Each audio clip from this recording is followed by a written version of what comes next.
Nom, prénom, âge. Je m'appelle Juliette, j'ai 17 ans. Moi, c'est Daya, j'ai 16 ans. Avant de commencer, est-ce que vous allez mieux? Moi, aujourd'hui, je vais beaucoup mieux qu'avant. Voilà, je suis quasiment guérie, même s'il reste encore des troubles. Maintenant, je vais mieux depuis le mois de septembre à peu près. J'ai retrouvé un rapport assez sain avec la nourriture, donc ça va. Ça fait 9 mois que j'ai été hospitalisée, donc c'est vrai que depuis là, oui, je vais beaucoup mieux. Quand on est malade, vous faites comment pour l'école? Comme j'ai été hospitalisée, pour ma part, j'allais plus à l'école. J'ai pas vécu énormément à l'école parce qu'ensuite, il y a eu le confinement. J'ai été déscolarisée pendant 1 an. Donc, je sais que dans la période de janvier-février, l'école, j'ai beaucoup stressé, on va dire, que forcément, on a peur du regard des autres. J'ai changé d'établissement après pour reprendre. Ça m'a certes fait perdre 1 an de ma vie, mais j'étais en meilleure santé et j'ai pu maintenant avoir une scolarité normale et être comme tout le monde. Des fois, c'est un peu obligatoire non, de passer par la case des scolarités pour mieux s'en remettre.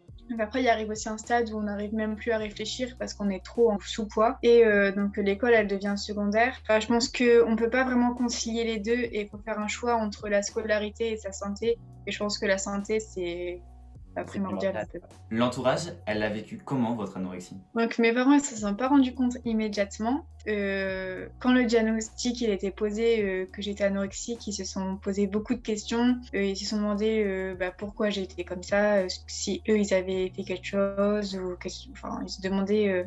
Ils essayaient de comprendre pourquoi j'avais changé de comportement. Ensuite, quand l'hospitalisation elle est arrivée, c'était un moment compliqué parce que on a été séparés pendant 2 mois à peu près. J'ai quand même eu la chance d'avoir une famille qui était soudée et qui m'a vraiment soutenue dans ce moment. Et donc j'ai pas été seule à me battre et ils m'ont vraiment aidée depuis du début jusqu'à la fin. Donc sans eux, je serais certainement plus là aujourd'hui. Donc je peux leur dire un grand merci. Au niveau de ma famille, du coup, mes parents, ils ont été démunis, on va dire. Vraiment, ça a été horrible pour eux. Limite, j'ai l'impression que ça a été plus horrible pour eux que pour moi, de me voir comme ça et de voir leur fille dépérir. Pour mon frère, ça a été un peu le même cas, même si je ne l'ai pas beaucoup vu, vu que lui, il travaillait. Au niveau de mes amis, c'était pareil. J'avais l'impression qu'elle s'éloignait de moi, alors que non, pas du tout. C'est juste qu'elle savait vraiment pas comment réagir. Moi, forcément, j'ai pas vraiment été seule, parce que j'ai été quand même encouragée par ma cousine qui a vécu l'anorexie. C'est vrai qu'au niveau de ma famille, ils l'ont très mal vécu, même ma grand-mère et ma tante et tout ça, ils l'ont très très mal vécu. Est-ce que vous pouvez m'expliquer, selon vous, avec vos propres mots, qu'est-ce que l'anorexie? L'anorexie mentale est... C'est une maladie qui se déclenche souvent par un événement. On ne devient pas anorexique comme ça du jour au lendemain et parce qu'on a décidé qu'on allait devenir anorexique. On se restreint au niveau de l'alimentation ou même suite à un régime, dans mon cas par exemple. Qui génère une grosse perte de poids et un rapport assez négatif avec son corps et un danger du coup vital.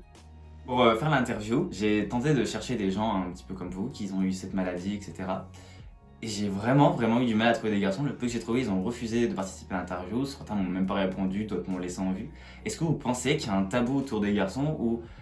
Parce que les garçons, on leur demande souvent d'être forts, musclés, etc. Est-ce que vous pensez qu'il y a un tabou autour de tout ça, une espèce de masculinité toxique au final qui reste présent? J'en ai connu. On le montre quand même moins. L'anorexie, on a souvent tendance à le signifier comme faiblesse, alors que non, pas du tout. Ça touche autant les femmes que les hommes, mais c'est vrai que c'est un petit peu plus tabou chez les hommes. Est-ce que vous pensez qu'on en sort vraiment de la maladie? Oui, on peut guérir de l'anorexie en ayant suivi psychologique. Selon moi, on s'en sort pas vraiment totalement. On apprend à contrôler la maladie et un peu la voix qu'on a dans notre tête. Et en ayant surtout la volonté, c'est surtout ça qu'il faut qu'on ait pendant la guérison. Mais c'est un peu comme si elle restait endormie et qu'à un simple moment de faiblesse, elle peut revenir et le combat recommence. Vous, toutes les personnes que j'ai interviewées sur les réseaux sociaux, sur Instagram particulièrement, vous racontez un petit peu votre vie, vous montrez vos repas, vous demandez aux personnes si elles vont bien, vous donnez des conseils, etc.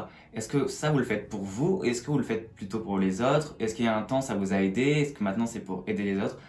Pourquoi vous faites tout ça sur les réseaux sociaux? Moi, j'avais commencé du coup mon compte en juin, un jour avant que je me fasse hospitaliser. Au début, ça a été le cas pour m'aider, parce que forcément, j'étais dans le déni total, donc je savais vraiment pas comment réagir. Mon compte Instagram sur l'anorexie, j'ai débuté quand j'allais un petit peu mieux. Donc au début, ça m'a vraiment permis de partager les victoires, les efforts que je pouvais faire, de me changer aussi les idées, puisque j'allais plus à l'école, je devais trouver un peu une activité. Et le fait de partager des repas et tout, ça a motivé beaucoup beaucoup de personnes. Ça me motivait de poster mes repas, de me dire bah voilà, j'ai mangé ça ce midi, il faut que je sois fière de moi, tout ça. Après, aujourd'hui, c'est aussi plus pour Aider d'autres personnes. Donc c'est vraiment comme une communauté et on s'entraide un petit peu entre nous, on se donne des petits conseils et c'est vrai que ça peut peut-être paraître bizarre pour des gens extérieurs qui ne comprennent pas forcément la maladie, mais ça aide beaucoup d'avoir des messages de non, ne t'inquiète pas, ça va aller, d'être aidé par une personne sur laquelle on sait qui a vécu les mêmes choses que nous.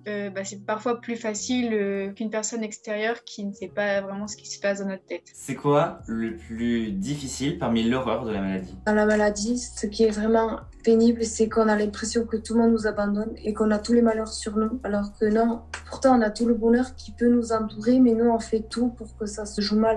Le plus difficile, déjà, c'est de reconnaître qu'on est malade. C'est de se mentir à soi-même. D'accepter qu'on est anorexique pour ensuite accepter les soins. Par exemple, on dit aux personnes, voilà, j'ai mangé ça, alors que non, pas du tout. On n'a pas mangé ça et ça nous fait du mal, mais pour nous protéger de tout ça, on ment ou on jette de la nourriture.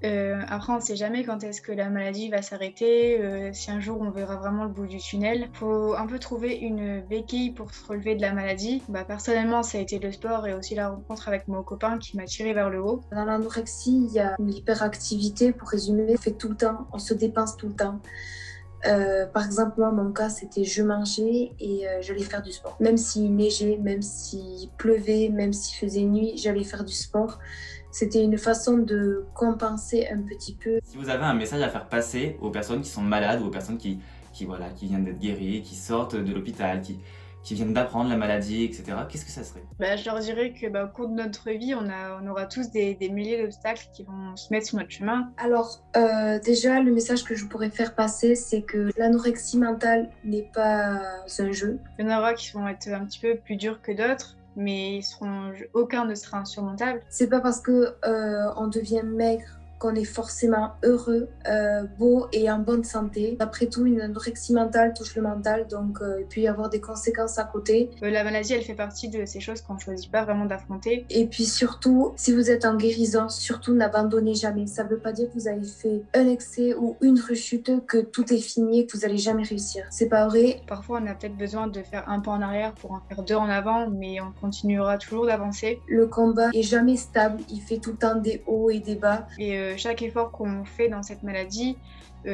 fait c'est un petit pas vers la guérison. La maladie, il faut pas oublier que c'est pas notre identité. Faut jamais oublier qui on est vraiment derrière et que la maladie, c'est juste la maladie. Après chaque victoire, on arrive toujours à un but. On reste toujours une personne. Et c'est ça qui est beau quand même dans la guérison. Et c'est surtout le plus important, c'est de se faire confiance. Et que faut jamais cesser de se battre. Et toujours faire petit à petit et jamais se brusquer. Que chaque jour, c'est une nouvelle chance d'aller vers la guérison et qu'on est toujours plus fort que ce qu'on pense.